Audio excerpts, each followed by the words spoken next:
اور کبھی ہم گہرائی میں جا کر ٹھیک ہے دنیا داری کے لحاظ سے ضرورت ہے ہمیں بھی سب افراد کی، لیکن خالق کائنات کے ہاں خلوص اور مصطفیٰ کریم کی محبتیں معتبر ہیں۔ خدا وند قدوس نے فرمایا محبوب آپ انہی میں بیٹھے۔ حضور جب بیٹھ گئے نا حضرت ابو سعید رضی اللہ تعالیٰ عنہ آپ کہتے ہیں فجلس وسطنا لیعدل بنفسہ فینا او کما قال، حضور ہمارے درمیان بیٹھے اور اس لیے کہ ہم سب حضور علیہ الصلوۃ والسلام کو دیکھ سکیں۔ حضور جب بیٹھ گئے نا تو پھر ثم قال بیدہ ہکذا فتحلقوا حتى برزت وجوههم الى رسول الله صلی اللہ علیہ وسلم، حضور صحابہ میں یوں بیٹھ گئے اور اپنے مقدس ہاتھ کے ساتھ اشارہ فرماتے ہوئے گئے، فرمایا میرے قریب آ جاؤ، تمہارے درمیان بیٹھنے کا حکم میرے رب نے مجھے دیا ہے۔ اے قرآن کی تلاوت کرنے والوں، اے مقدس کتاب، اس حال میں بھی خوش رہنے والوں، قناعت سے کام لینے والوں، ان دھوتیوں میں بھی خالق کائنات کی رضا پر خوش رہنے والوں، اس دین کو سینے سے لگانے والوں، سن رہے ہو بھائی، حضور علیہ الصلوۃ والسلام کی محبتوں میں سرشار رہنے والے، فرمایا وَلَا تَعْدُ عَيْنَاكَ عَنْهُ، بڑا خوبصورت جملہ ہے، محبوب آپ کی نگاہیں ان سے ہٹ نہ جائیں، اس لیے کہ ان کی زندگی کا سرمایہ تو یہی ہے، جب آپ ان کو تک لیتے ہیں تو یہ سب کچھ پیچھے والا بھول جاتے ہیں، باغات چھوڑ کر آنے والے، محلات چھوڑ کر آنے والے، جب آپ ان کو محبتوں سے تک لیتے ہو تو پھر سب کچھ بھول جاتے ہیں۔ وَلَا تَعْدُ عَيْنَاكَ عَنْهُ، عزیزان گرامی جب حضور بیٹھے اپنے ہاتھ سے اشارہ فرماتے ہوئے فرمایا آ جاؤ میرے قریب، جب سب قریب آ گئے حتی بارزت وجوہہم الی رسول اللہ صلی اللہ علیہ وسلم، سب کے چہرے حضور علیہ الصلوۃ والسلام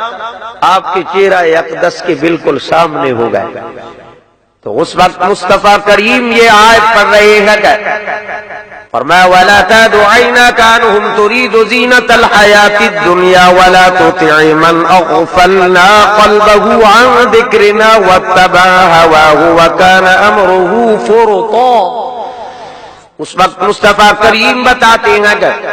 ابھی میرے پاس اوینا آیا تھا اور وہ کہہ رہا تھا ان کو اٹھا دو، ہم آنا چاہتے ہیں کہ میں تمہیں مبارک دینے کے لیے آیا ہوں۔ اے قرا کی جماعت، اے اللہ کی مقدس کتاب کے ساتھ محبت کرنے والوں سن لو کو، خالق کائنات نے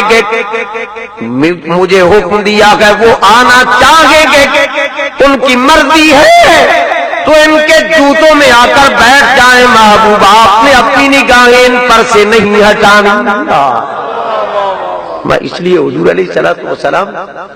آپ نے فرمایا میں تو تمہیں خوشخبری دینے کے لیے آیا، دیکھو گہرائی میں جا کر آقا علیہ الصلوۃ والسلام کو یہ حکم دیا جا رہا ہے وَلَا تَعْدُ عَيْنَاكَ عَنْهُمْ، محبوب آپ انہی میں رہیے اور آپ اپنی نگاہ اقدس ان سے نہ ہٹائیے۔ عزیزان گرامی آج بھی الحمدللہ ثم الحمدللہ مصطفیٰ کریم کی نگاہ اقدس انہی غلاموں پر پڑتی ہے، دوسرے تو اس کے قائل ہی نہیں، دوسرے تو کہتے ہیں نعوذ باللہ، نہ وہ تک سکتے ہیں، نہ وہ ہمارے حال سے آگاہ ہیں، نہ ان کی نظر ہم تک پہنچتی ہے۔ الحمدللہ ہم کہتے ہیں کہ آج بھی اگر حضور اس دن وہاں بیٹھے تھے تو آج بھی الحمدللہ نگاہ مصطفی ہمیں دیکھ رہی ہے۔ آقا علیہ الصلوۃ والسلام کی نظر رحمت آج بھی اپنے انہی غلاموں پر ہے، جو اس کے قائل نہیں وہاں کی تو حضور علیہ الصلوۃ والسلام کی نظر کیسے جائے، ہم اس کے قائل بھی ہیں۔ حضور علیہ الصلوۃ والسلام وہاں بیٹھے اور فرمایا میں دیکھ رہا ہوں، جب مجھے تک لیتے ہو تو سب کچھ بھول جاتے ہو نا،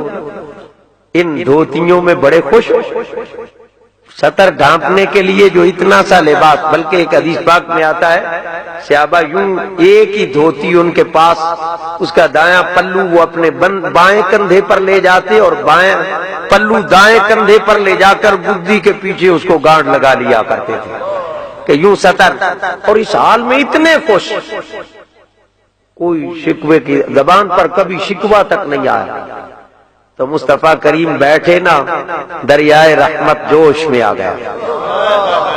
فرمایا اگر تم اس حال میں خوش ہو، قناعت سے کام لے رہے ہو، اپنے دین کے لیے کہ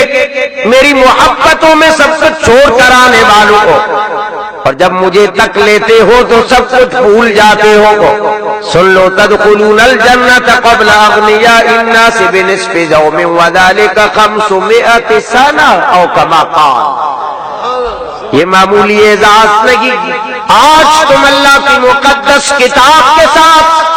اپنی لگن ظاہر کرتے ہوئے یہاں بیٹھے ہو اور دین کو اپنے سینوں سے لگا کر یہاں بیٹھے ہو، اور میری محبتوں کا یہ حال ہے کہ مجھے تک لینے کے بعد سب کچھ بھول جاتے ہو، تو سن لو کل قیامت کے دن اگنیا سے 500 سال پہلے تم جنت میں چلے جاؤ گے. اگر تم اس حال میں خوش ہو. عزیزان گرامی، حضور علیہ السلام